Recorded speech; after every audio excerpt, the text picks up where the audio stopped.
going on, everybody on Instagram? What's going on, everybody on YouTube? It's the best show ever. Ricky Patalico, Tyrone Johnson here with our normal live. We also put it on YouTube each and every Thursday. There's a lot to talk about. We'll get to the sports stuff in just a moment.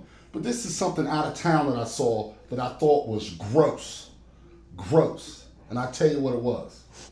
I was waiting for that part.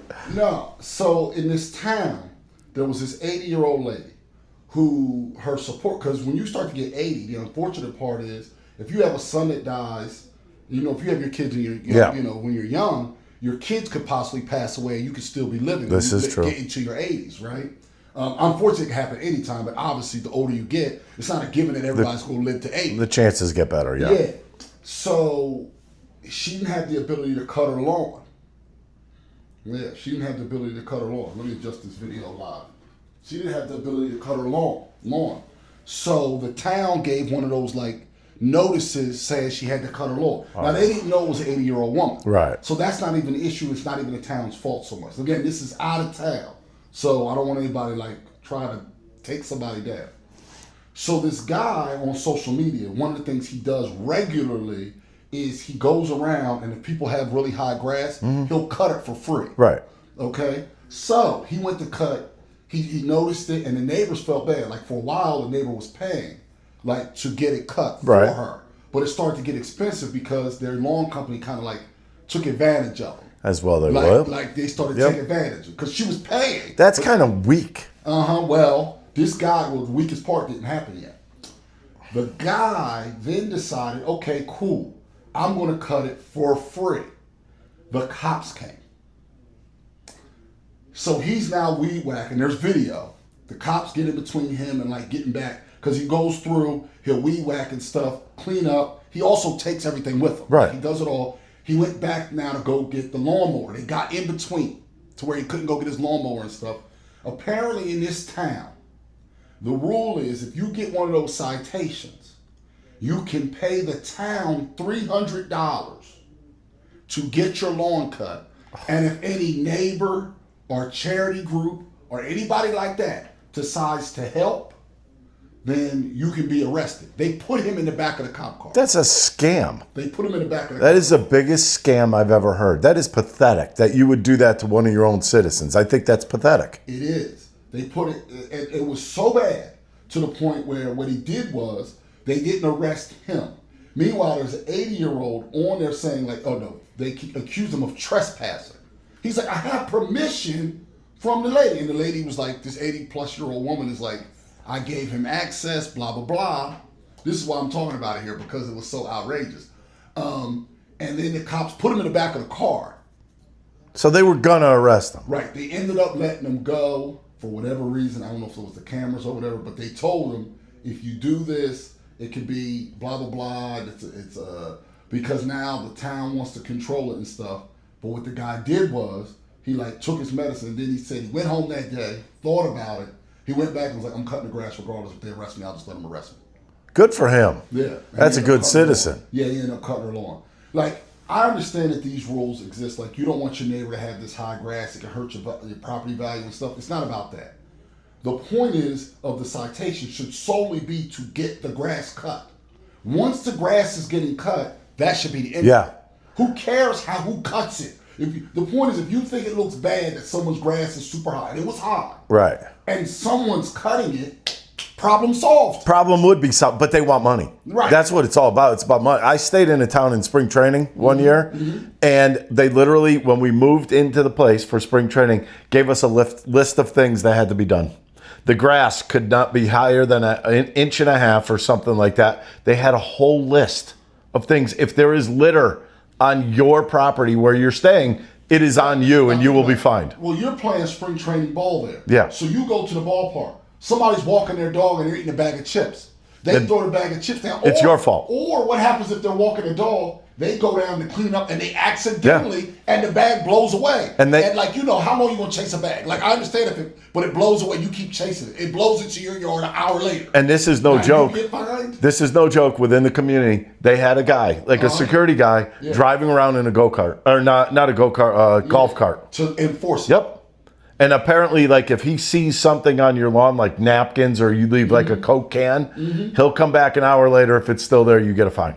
And that's the stuff I'm talking about that bothers me. Like, what I think we can all do, and I don't mean literally but what we can all do sometimes is act like a human. Yeah.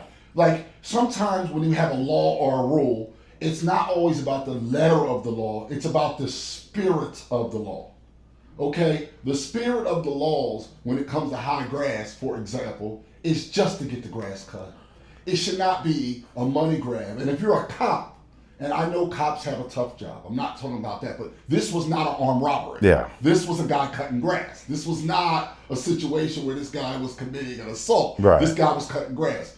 Don't you, as the officer, have to use a little bit of common sense and just act like you didn't see it? How many times do officers pull somebody over on the side of the road and they're like, I'm just going to give you a warning. Right. Have a good day. Right. I'm saying in this case, the fact that the cops, and there was video of this, kind of got aggressive and you put them in the car. That's pathetic. Like, maybe if you're a jerk to me, you would tell them to stop cutting. If you're a jerk, I don't know what the level is to put them in the car. Can you imagine? Like, Hey, cut grass. what are you in for?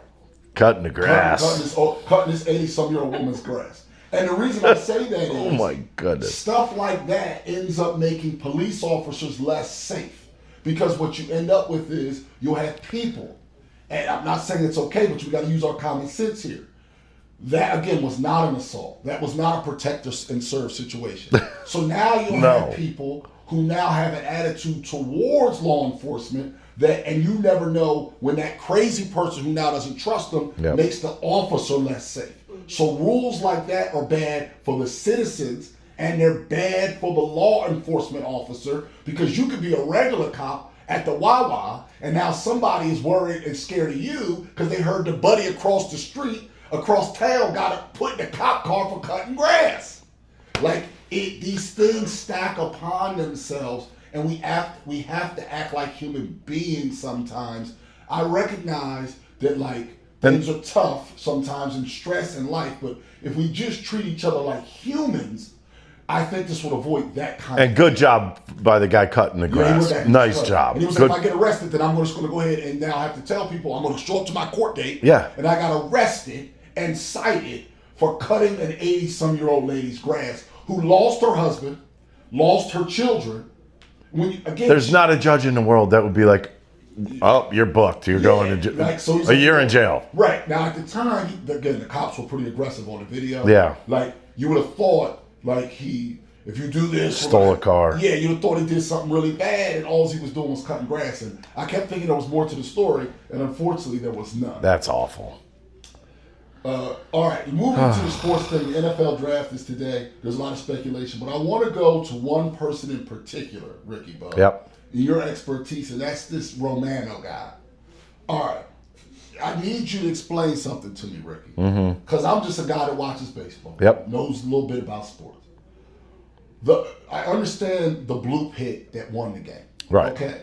Let's go back to that, though. You got the ghost runner on. Yep. What's with the 0-2 fat pitch he leaves for Pete Alonso? My issue with the 0-2, why is Pete Alonso getting something fat across the plate to drive? The double that tied it to me made me madder than what happened to lose. I'm with you on this, and I'm going to tell you why this really ticks me off. Because when you're a pitcher, you're supposed to understand what's going on in the field and pay attention to the game in front of you. If you watched Pete Alonso that whole series, he was swinging at pitches 1.5 to 2 feet off the plate. You have a slider and you're a right-handed pitcher, you throw something off the plate. It happened to Ryan Kirkering a couple days ago. 0-2, little whatever, that sweeper thing he throws. Right over the plate. What the hell are you thinking? All you got to do is think as a pitcher. You think as a pitcher, you don't give up those hits. When I played, number one, the minor leagues, 0-2 pitches, you better move the guy's feet or throw one up and in. And I'm not talking about hitting somebody. You move them. You move them. You have them. If they're up here, then it gives the whole outside part and down to the plate in your next pitch. And the other thing is you come inside, then they don't want to go diving out, which gives you the outside corner on top of it.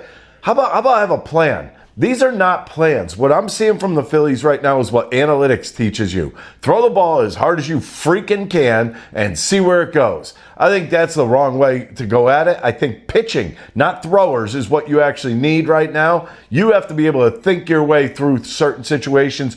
Both of the guys, Kerkering and then Romano, have not been thinking very well or watching the game beforehand, because I was watching Alonso swing at pitches, and I'm telling you, it's no exaggeration, sliders 1.5 feet off the plate.